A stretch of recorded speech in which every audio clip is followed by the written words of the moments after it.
Hey, what's up, brother? How you doing? Heck yeah, man. What you got going on? You playing video games? Oh, hell yeah, dude. Um, what do you play on Roblox?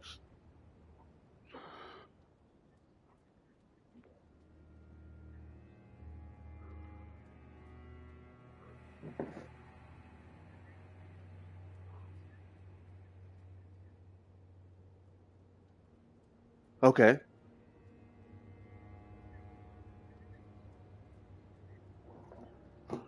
really?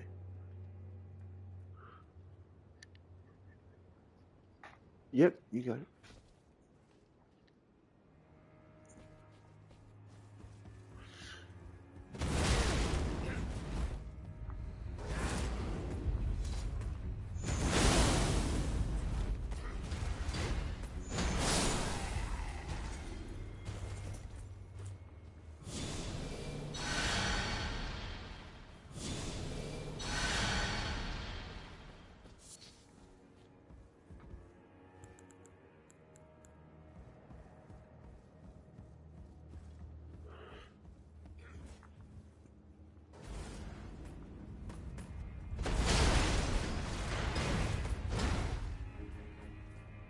Damn it.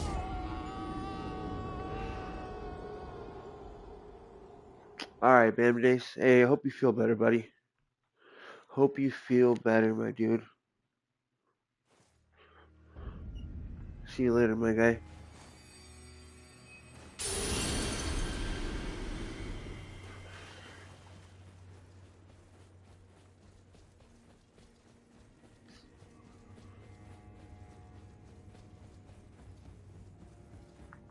Yeah.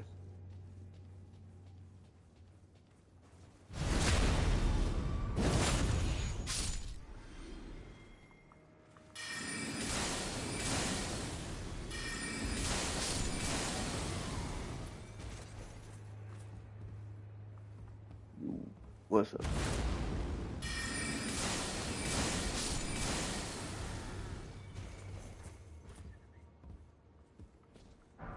That's pretty cool, man. Yeah. An apologist?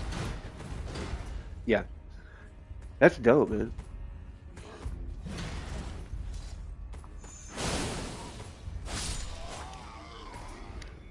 Yeah. What do you? Are you in? Do you go to like Catholic school or something, or Christian school? Okay. Okay, got you. Yeah. Where do you study theology from?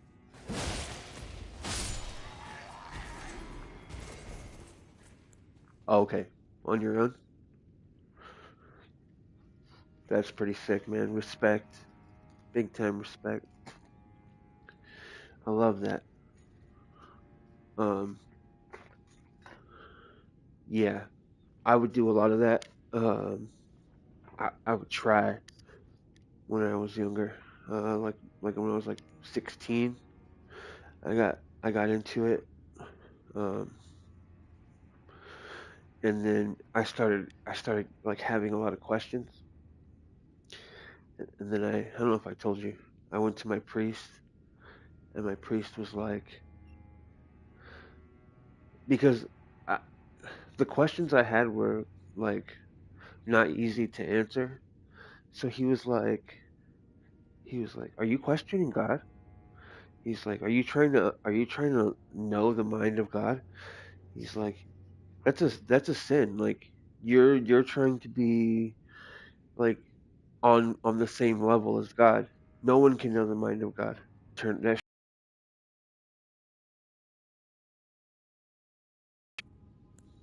you out of your mind."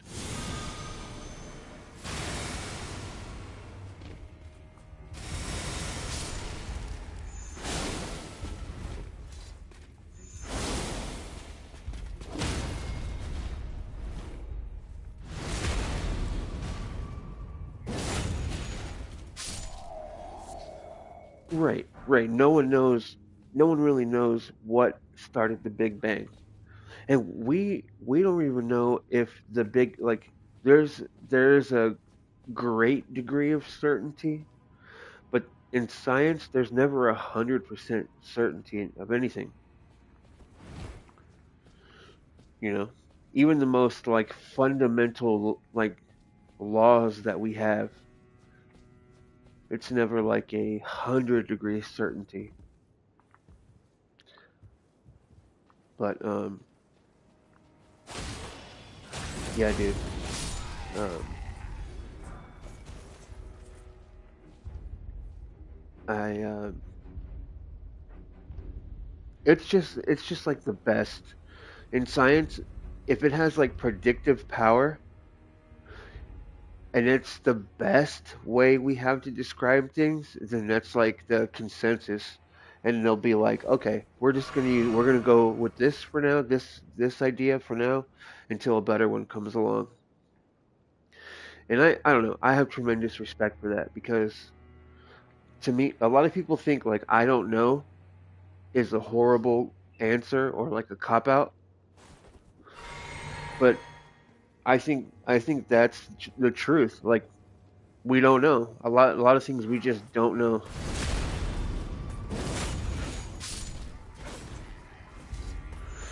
But instead of like for me, instead of filling those blanks with divinity, I just leave it. I'm comfortable with leaving it a mystery.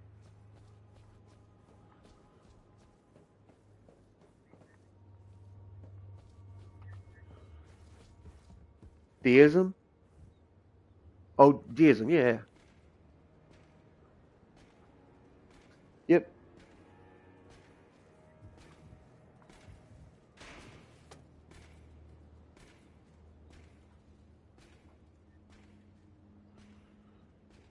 Well,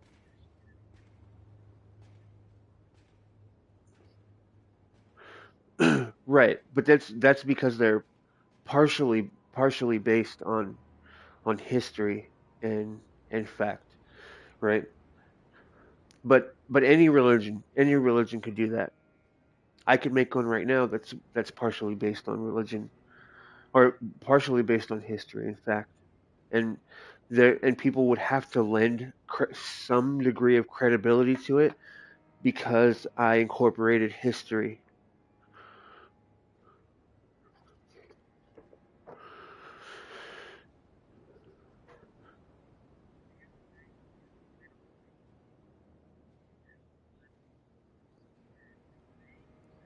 Right.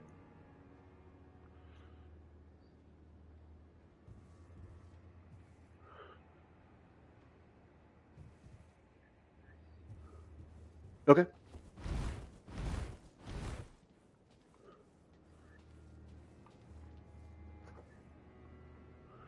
right, hold on, let me pull it up.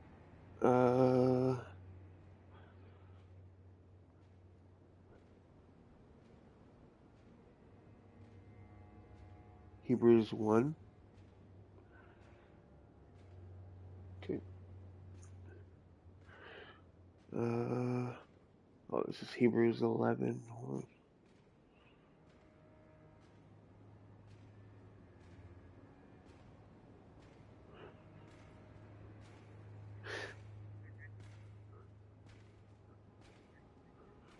No, no, which one do you want to start with? Uh, okay, once I want to pull it up real quick while you read it. What is it? Proverbs 3.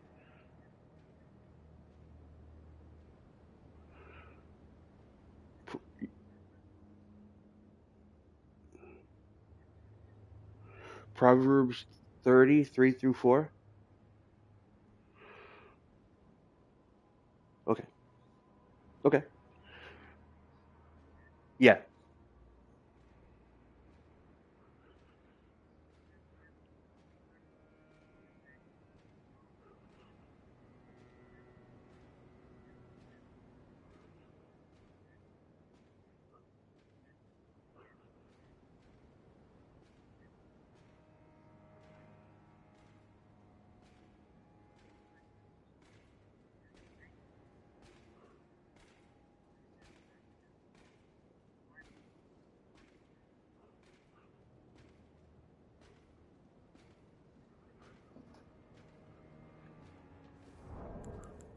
Right.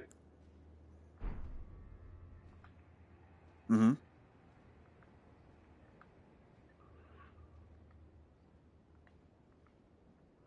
On this verse, okay, I have not learned wisdom, nor have I attained to the knowledge of the Holy One.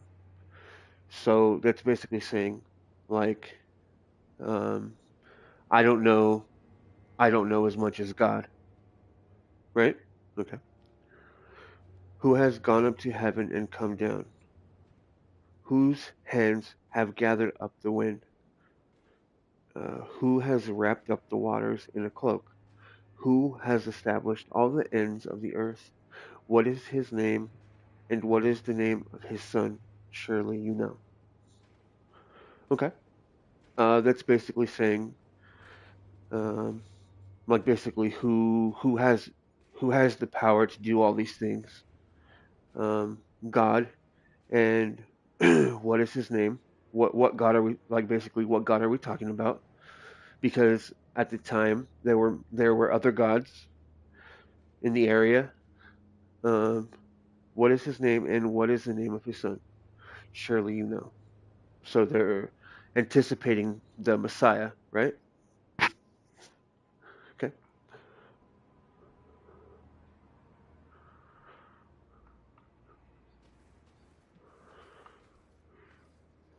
Okay.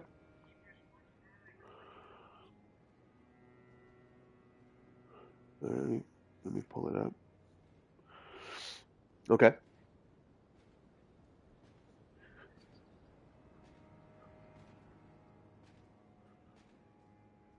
In the past, God spoke to our ancestors through the prophets at many times and in various ways. Um, okay. But in these last days, he has spoken to us by his Son, whom he appointed heir of all things, and through whom also he made the universe. Um, okay.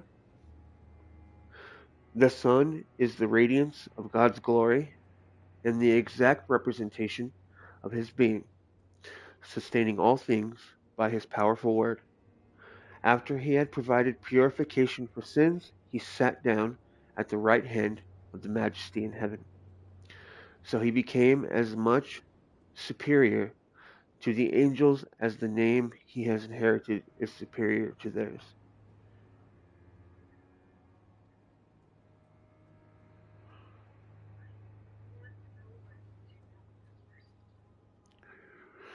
Um. Okay. Let me see. Has gone to Switzerland, district province. Okay. So in one, they're just basically saying, God, God spoke to our ancestors. That one's pretty self-explanatory. But in these last days, he has spoken to us by his Son. So spoken to us through, I'm assuming, Jesus, whom he appointed heir of all things, the King, right? Jesus is the King of all things, and through whom also he made the universe, through Jesus. Uh, okay, because Jesus is the Son, but Jesus is also a part of God, the Holy Trinity. The Son is the radiance of God's glory and the exact representation of his being, sustaining all things by his powerful word. So basically, God, or Jesus is basically God in flesh, made flesh, um, and he represents God exactly. He is a pure representation of the one true God, um, sustaining all things by his powerful word. Yeah. After he had provided purification for sins, he sat down at the right hand of the Majesty in heaven.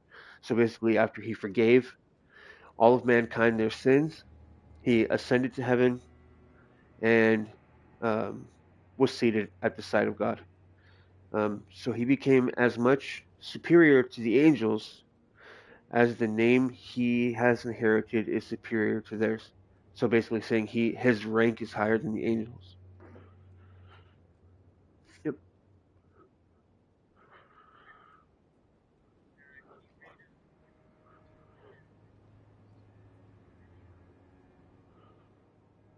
Micah 5:2.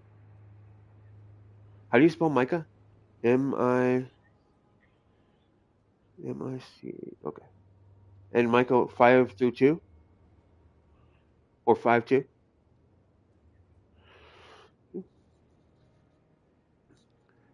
But you, Bethlehem Ephrathah. I don't know what that means. But you, Bethlehem Ephrathah. You know what that means?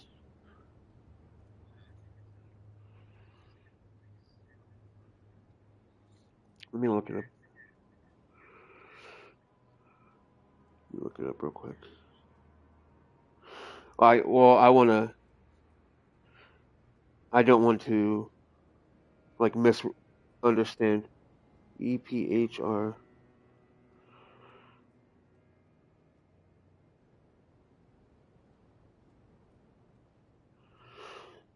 Okay, an ancient name for Bethlehem, the biblical town in Judah, meaning fruitful. Okay, it was an ancient name for Bethlehem, the biblical town. All right. But you, Bethlehem, Ephrathah, though you are small among the clans of Judah, out of you will come for me one who will be ruler over Israel, whose origins are from of old, from ancient times. Um, Basically saying because Jesus was born in Bethlehem, so from there, from Bethlehem, out of you will come from me one who will be ruler over Israel. Um, the Yeah, Jesus. Um,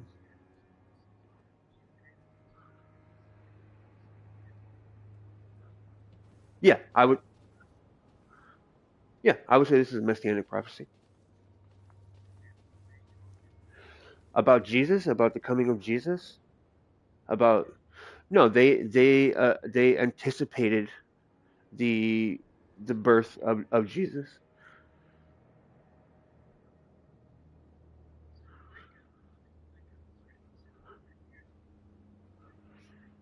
Okay,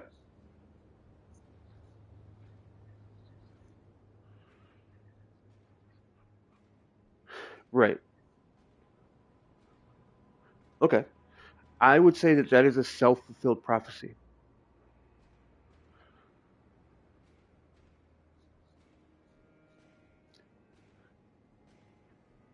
So saying like if I'm looking at a holy book and I am truly invested in it, and it makes a prophecy that in well, let's say Sacramento will be born the heir of all things the he will clean mankind of their sin and he will be seated at the right hand of God, right? And there's a bunch of prophecies that are like in Sacramento, this uh, Messiah will be born. Um, it wouldn't be difficult to find uh, to basically somewhere down the line um, have a baby, make someone have a baby to basically conspire to have a baby. Say it was an immaculate conception. Um, make this grand plan and basically fulfill the prophecy yourself. There's actually a lot of reason to do stuff like that. There's monetary gain, um, status, um, and I can guarantee you, bro, that there were other people who tried to fulfill that prophecy. It's just not spoken about. because it's been said for a long time that Jesus will return, right? And how many people since then, since the death of Jesus, have said, I am Jesus returned. I am the return of Jesus."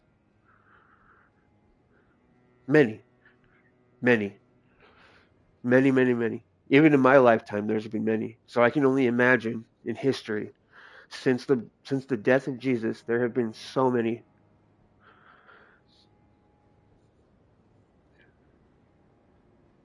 Yo, Lance, what's up, dude?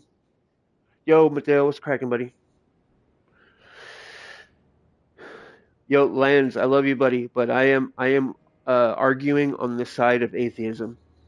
Um, I'm an atheist myself, but my friend here is an apologist. He's a Christian, so we're having a friendly conversation about our beliefs.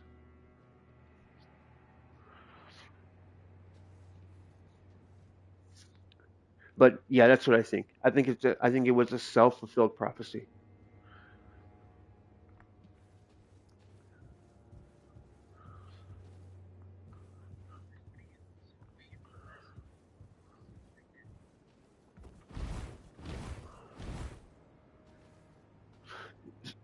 So like I said, if there was prophecy, if there were like a bunch of prophecies in an ancient book that I had, right?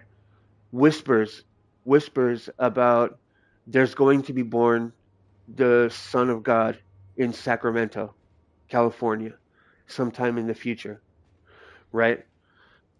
I could just as easily conspire with people in Sacramento and be like, look, in the Bible it says, or in this book, it says that there's going to be a baby born here that has this attribute under these circumstances, blah blah blah blah blah. So let's do that. Let's make sure that this circumstance is true, this circumstance is true. These Let's fulfill all of these requirements and have the baby. Have this baby. Say that it was born out of immaculate conception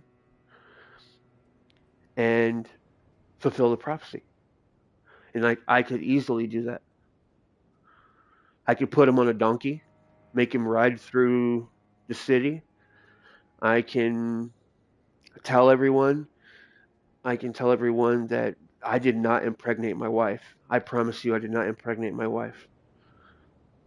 It had to have been an immaculate conception. I mean, you name it. And at the time in that area, it's so like they had such a limited understanding of nature and such a high like they their whole belief system was based on like superstition, basically, a misunderstanding of nature, that it's easy to fall into the trap. Like you and I, for example, you and I know there's no such thing as immaculate conception in modern times, right? But we make concessions. We'll make a concession for the Bible. We'll be like, well, like for example, if someone came up to you right now, anybody came up to you and said, "Dude, this baby was born. This baby is a miracle.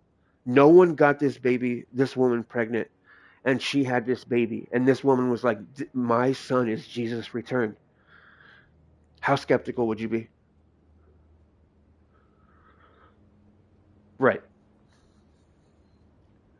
right. But we make concessions for this story that happened 2,000 years ago to a woman we don't know, and to a man and a woman we don't know. We're like, you know what? I think that's true. I think that could be true.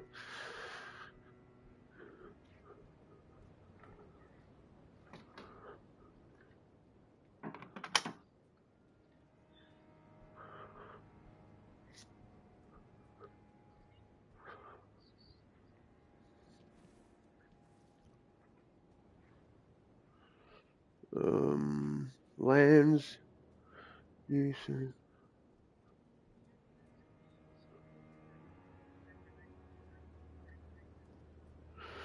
Luke chapter 19 through what? 44? Oh, 43. Wait, Luke chapter 19, 43 through 44?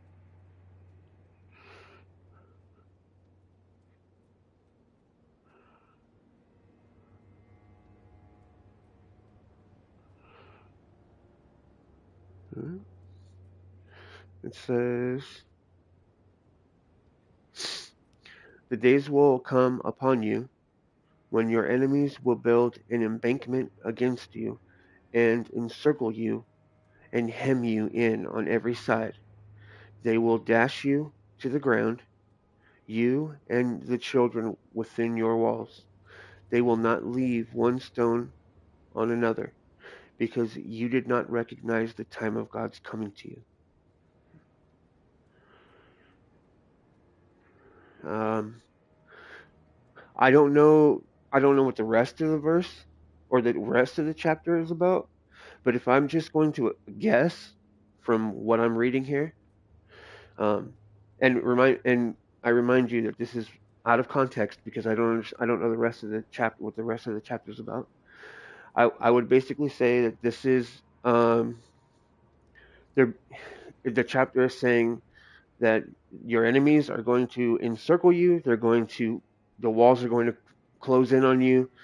Um, they will find you because, like out of punishment, because um, you did not recognize God. Yep.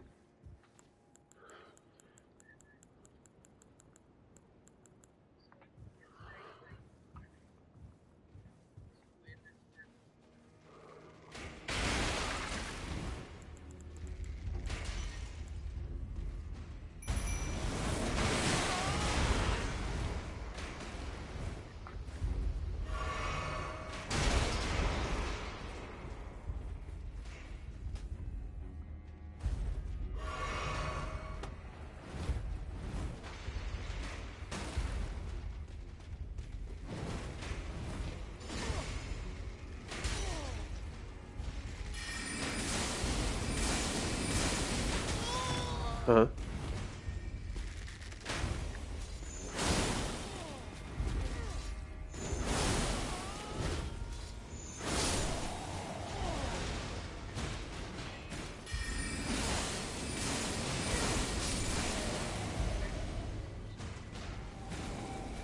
Okay.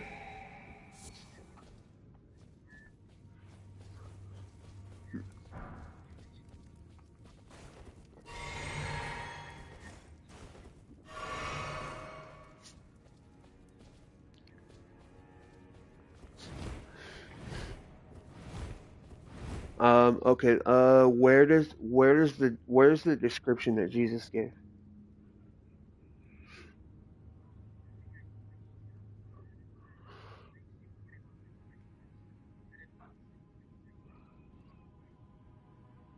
Luke. Okay, so Luke 19. What again? I'm sorry.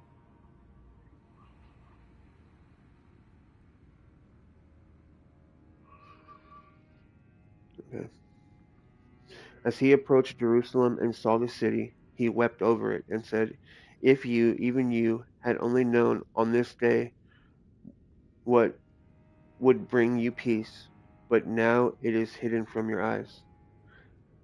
The days will come upon you when your enemy." Okay, but where's the exact prophecy where Jesus said, on this specific day, this will specifically happen to you?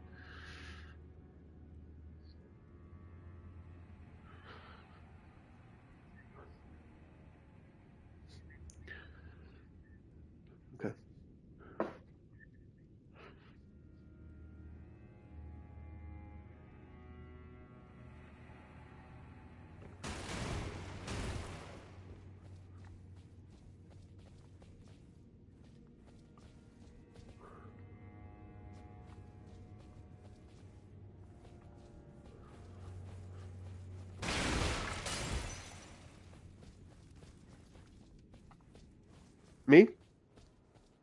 was just playing a whole lot of Elden Ring, dude.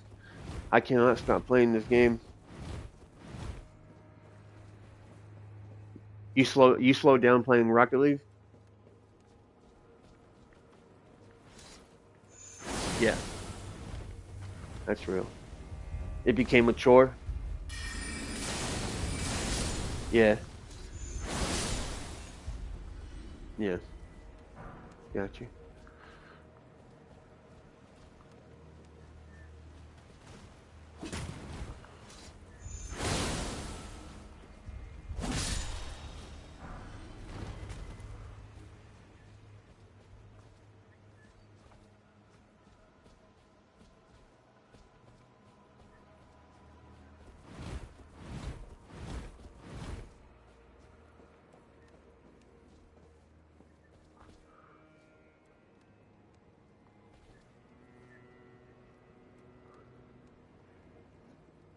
So he basically said one day there's going to be a war and you will be enslaved.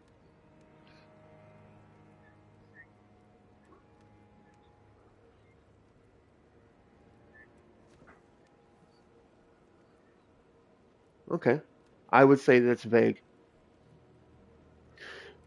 because every nation will be destroyed. Like eventually, every single nation has will be destroyed. Like look at Rome. You could like someone could have said one like Rome was huge. Rome was a great power.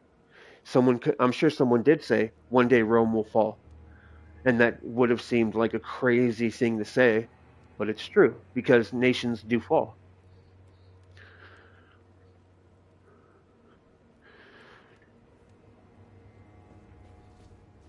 I could say right now America will fall, and I'll die one day in the future.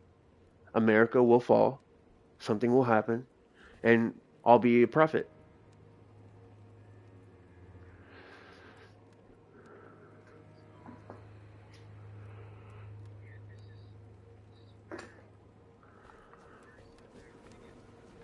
Okay,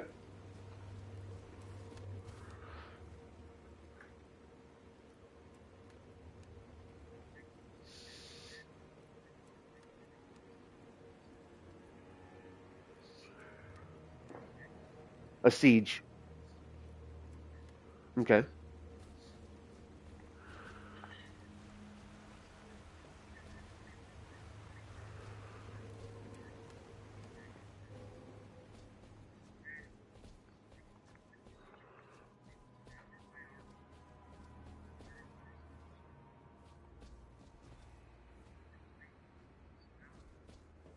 yeah, that's a siege, right? Yeah, yeah,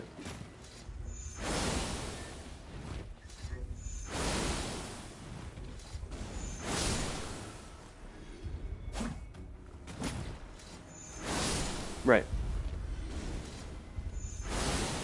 Okay,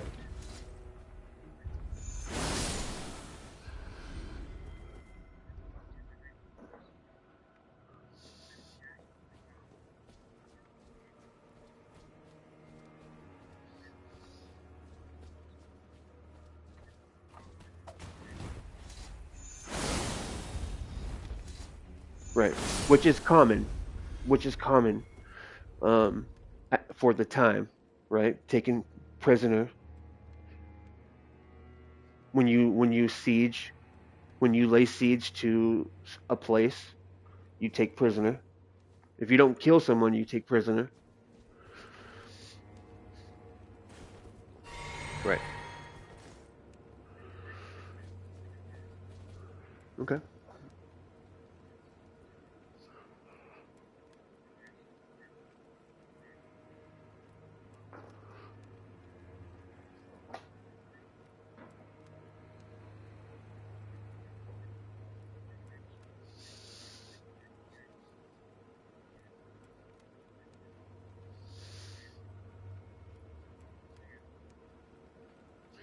Okay.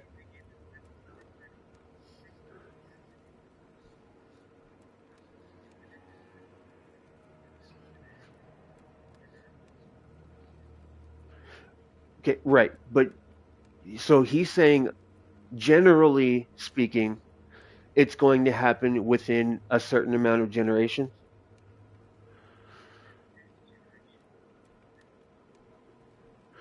Okay, so from the moment he spoke it, how many years passed until it was sieged and laid waste?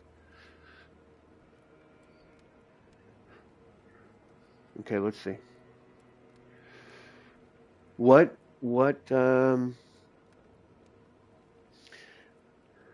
was it? Jerusalem? When was Jerusalem destroyed?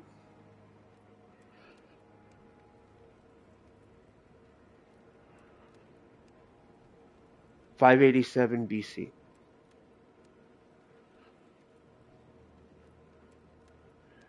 Yo, real quick before we continue, I'm just gonna say hi to some people real quick.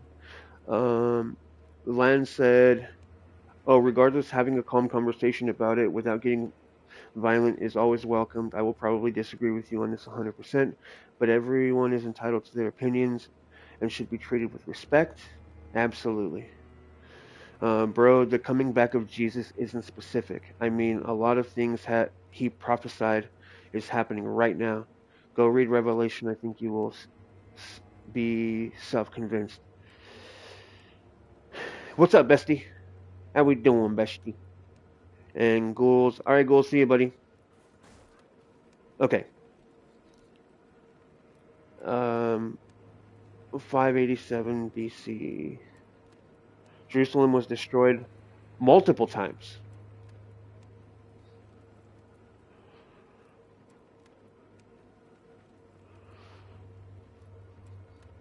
Uh,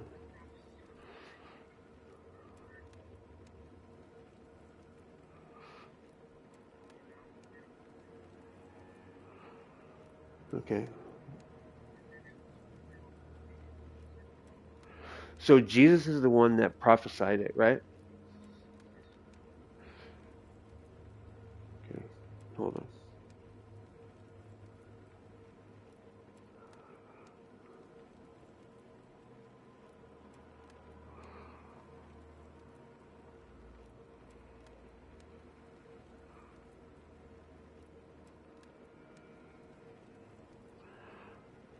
Mhm.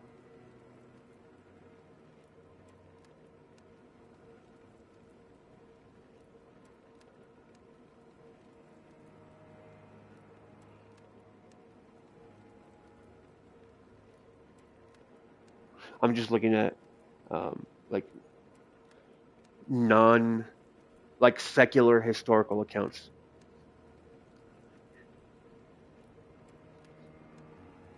because I also want to make it clear that I'm not saying that every prophecy that that has been made in the Bible is wrong, but I am saying that like um there are some that are wrong and some that could be interpreted as being correct, right? But I would expect the divine or the inspired word of God to be 100% correct. Um, and this is where my skepticism comes from. Okay. Um,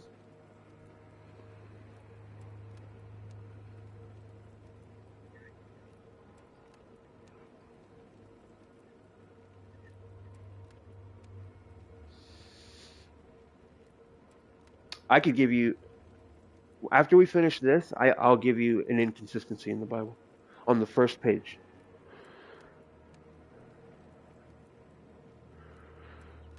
Yeah.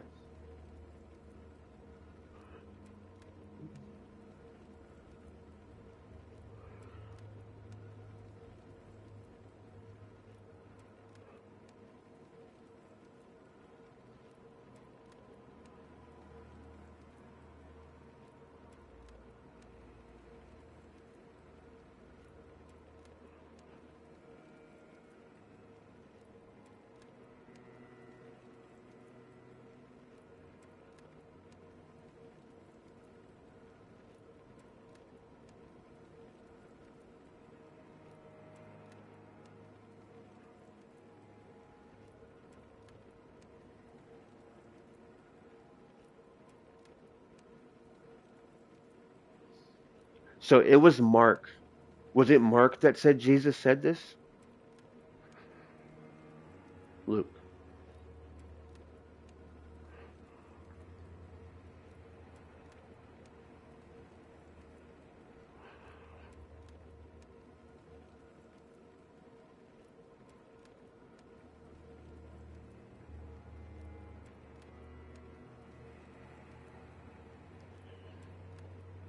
Mhm. It's so hard to find. Like a like a secular historical account. Like everything comes from like apologetic press or like some like Christian website.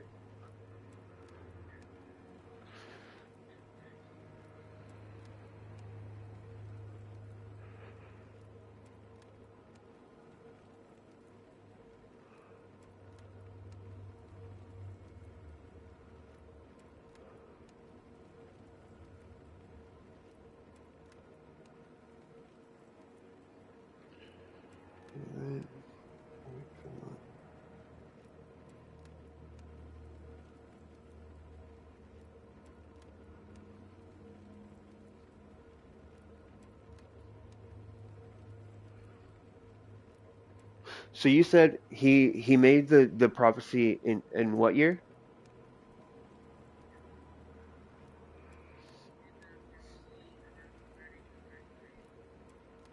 And the fall. Okay. So we're talking about a good like 50, 60 years. Oh, 30, yeah, 34 years. Okay, right.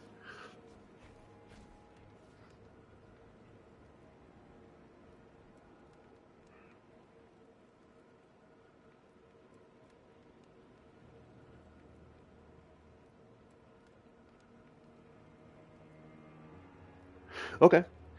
Um so let's say he did say that it will happen in within a generation, and it came true. Um I would still, and I know this is going to seem wild to you, but I would still say that is a vague prophecy. Only because only because like I know it seems specific to say that it would fall within a generation. I don't think that that is I don't think that that is specific enough. Now, I will grant you that like that is that is close in my mind. That is close to being a prophecy. It's getting there, right? But I would have been more I would be more convinced if Jesus would have said on this specific in this specific year on this specific day, um, this will happen, right? Because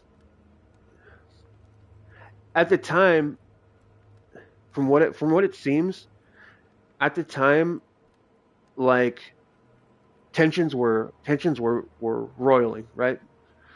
Things were getting pretty spicy. Um, so to imagine that Rome, well, who destroyed Jerusalem? Was it Rome? Right. So to assume that Rome, which was the superpower of the time, would come and basically lay siege to Jerusalem, I don't think that that was like a stretch. If you get what I'm saying,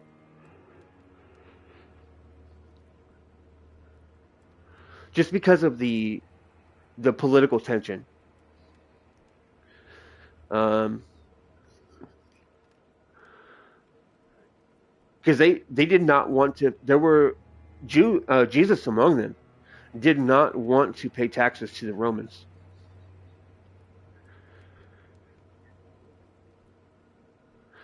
and Rome did not like that, and he was stirring up a lot of shit. Um, and so I don't know. I would say that that is I would say that that's impressive. Like, okay, that's pretty good. Like, I don't think that that's like divine prophecy. I think that's more of good anticipation.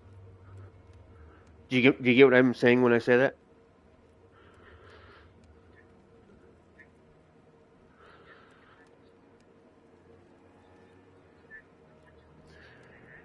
R- Right.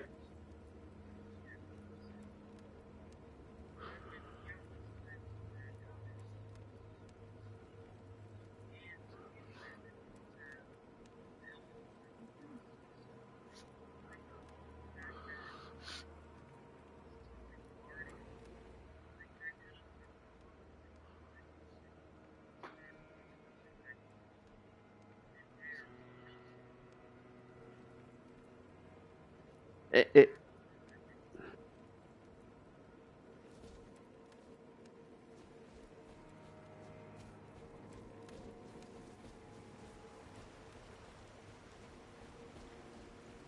oh, sorry. For some reason, it was on mute. That's freaking weird. Yeah, I heard what you said. Um, so yeah, you could definitely say that God is like basically like pushing people around like like playing with people like action figures, right? Putting people in place and do like all that. But that would also be a violation of free will, would it not?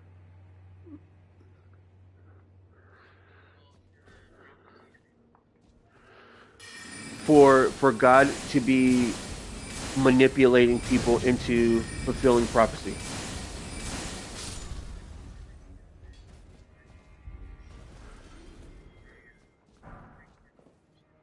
Hmm.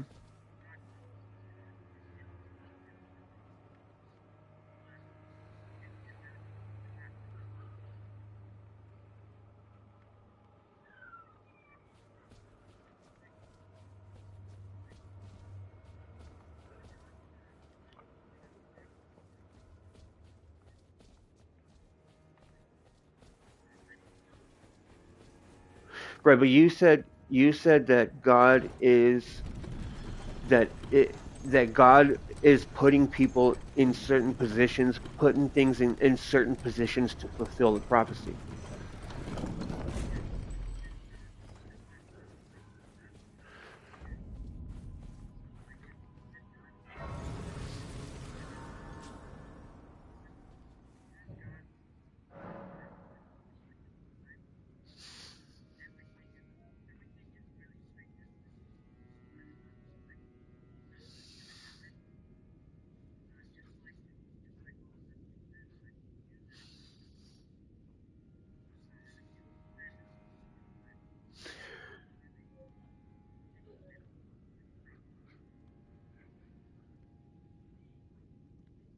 That doesn't like respectfully that doesn't make a whole lot of sense to me.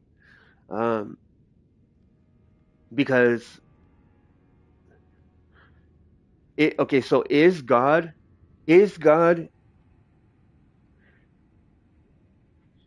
no, is God moving pieces around on the board? So then he's not like causing things to happen so that the prophecy would be fulfilled.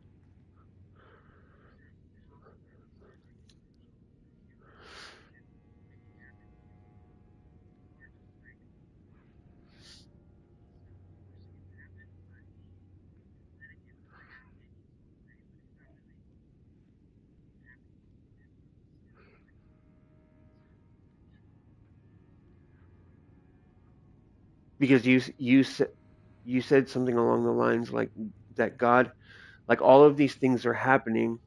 How do we know it's not God? Like I forget the word you said, but like basically God. inspiring all of these things to happen.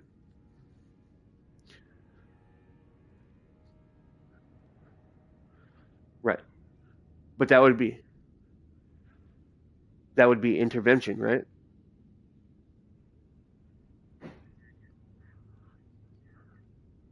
Yeah.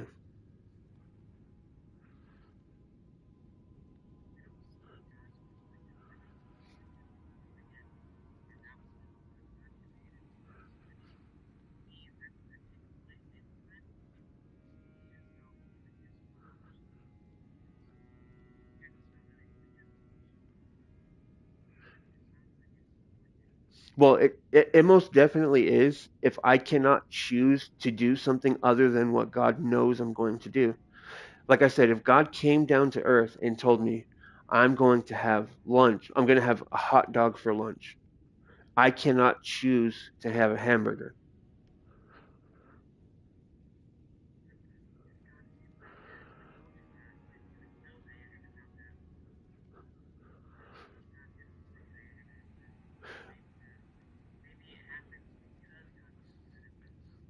So if God, but let's say God comes down and I tell God, tell me tell me what I'm going to for sure end up choosing to eat with 100% certainty what I'm going to choose to eat. Could God tell me what I'm going to settle on? Okay. So let's say he did. Let's say God told me what I'm going to settle on eventually, and it's a hot dog. Can I choose to have a hamburger?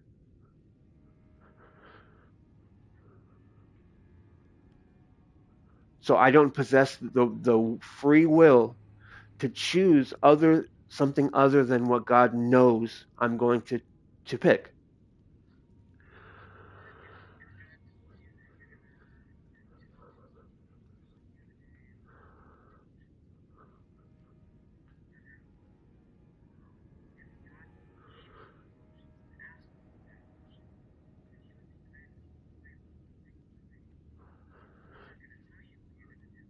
No, no, no. But he has foreknowledge, right? So he knows. He's not telling me what I'm going to pick, but he knows what I'm going to pick.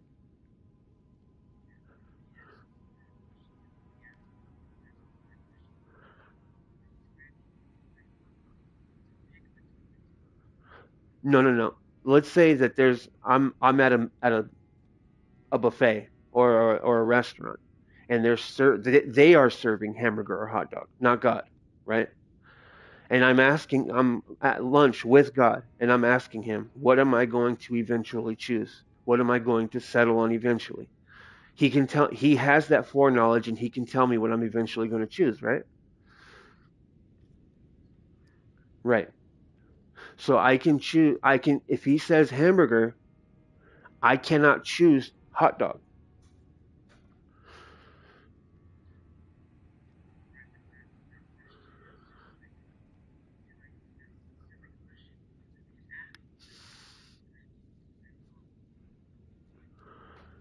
If he's asking me what question?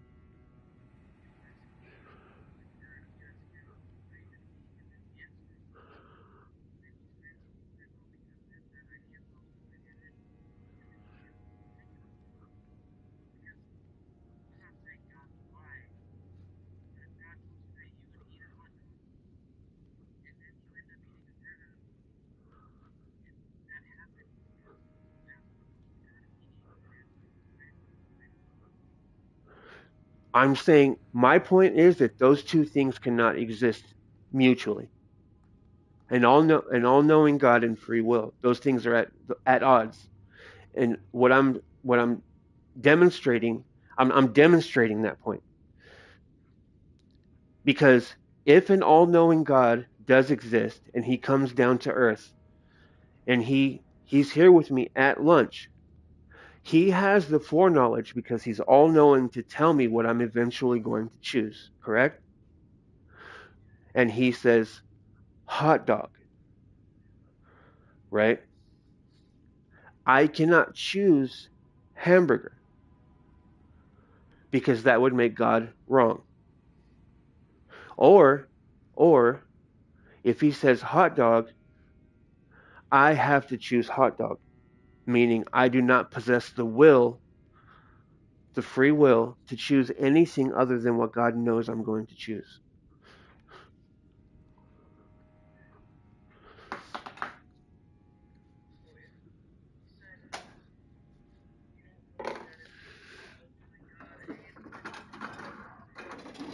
Right.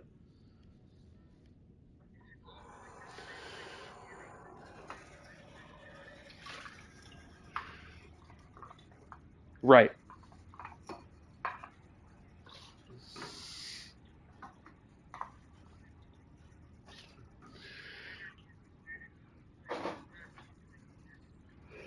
Right. Right.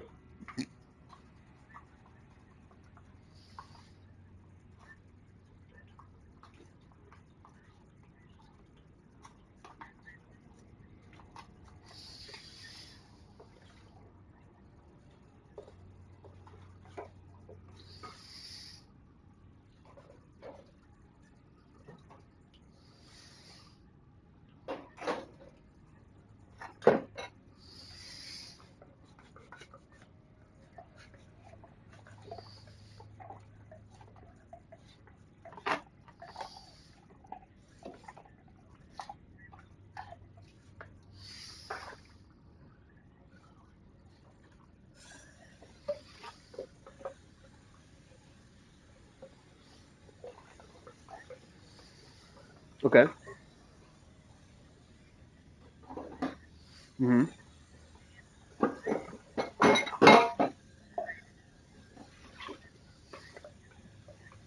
Human choice and divine. Okay. Okay.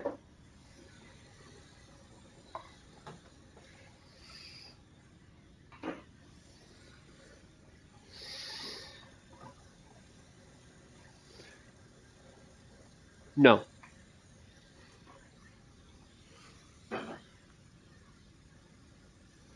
Right. Exact.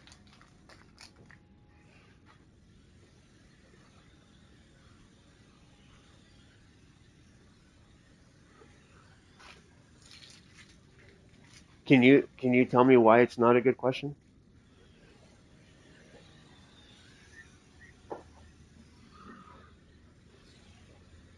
Right.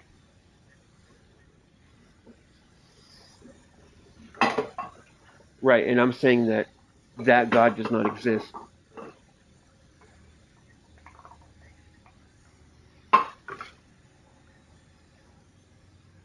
What's the difference between an internal critique and from my perspective?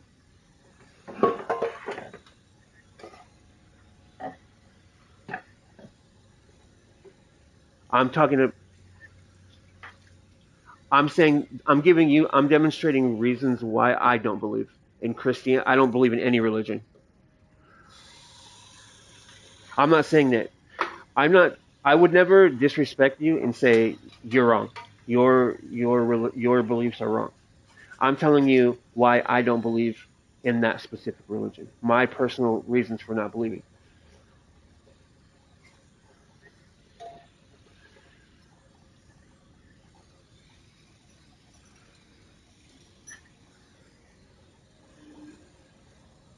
Right.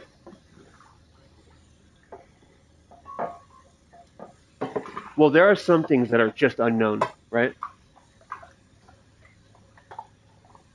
Yeah. So there are roadblocks that stop us from having complete knowledge, and that would be a reason to bring a screeching halt to some discussions.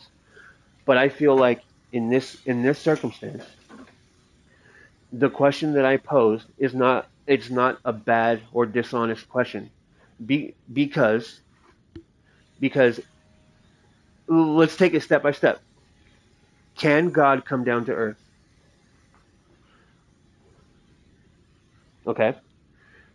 Can God have a can God have a conversation with me? Okay. Can God come to lunch with me? Okay. can God tell me what I'm going to have for lunch? Not okay, not order me, not tell me like I'm telling you this is what you need to have, but have possess the foreknowledge to tell me what I'm eventually going to choose to eat. Does God possess that knowledge?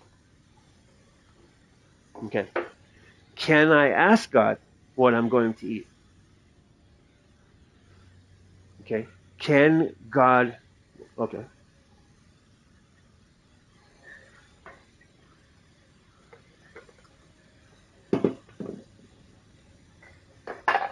What do you mean by that? Because don't I already possess free will when I ask the question?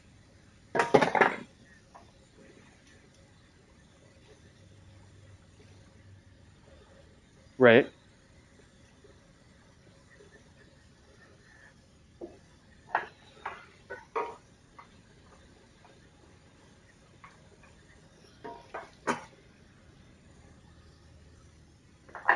Okay. Well, that's why I'm okay. If you ask what?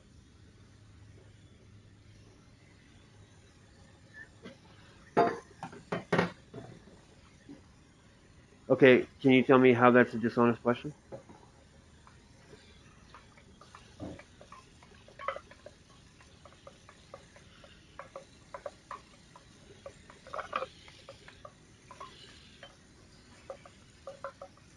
Okay. Where's your Dodgers hoodie? Oh, you got it on? You got your hoodie too? I have a hoodie? You should have one, or a jacket or something. I thought that one was. I thought that one didn't fit me. Oh, I don't know.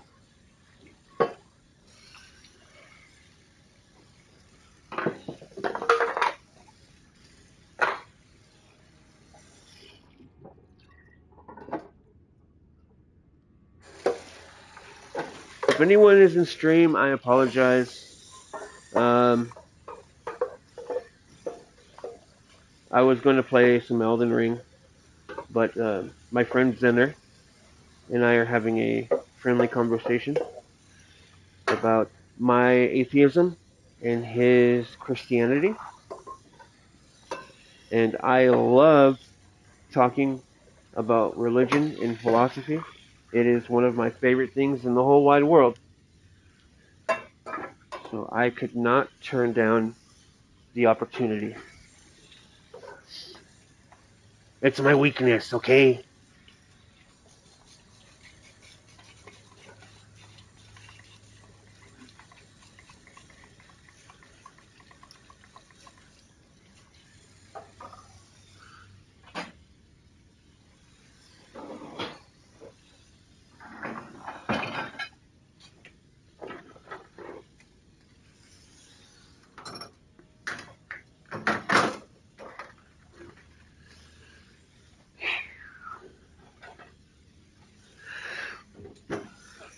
And now I'm washing the dishes.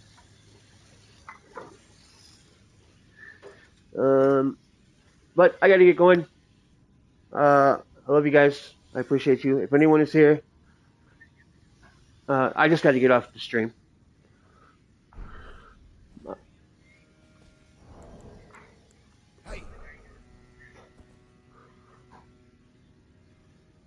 Yeah, I'm gonna be going on my way to work. Sure.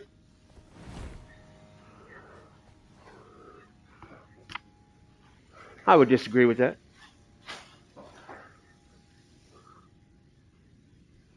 Okay.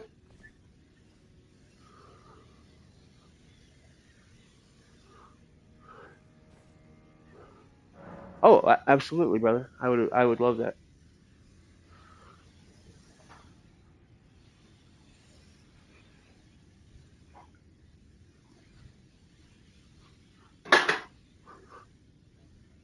Everyone in stream, I appreciate you. I love you so much. I give you the kiss. I'll be on later, and we'll do some. We will absolutely do some Elden Ring. Um, but yep. Hope y'all have a great day. As I said, I love you so much. I give you the kiss. I'll talk to y'all later. Okay. Bye bye.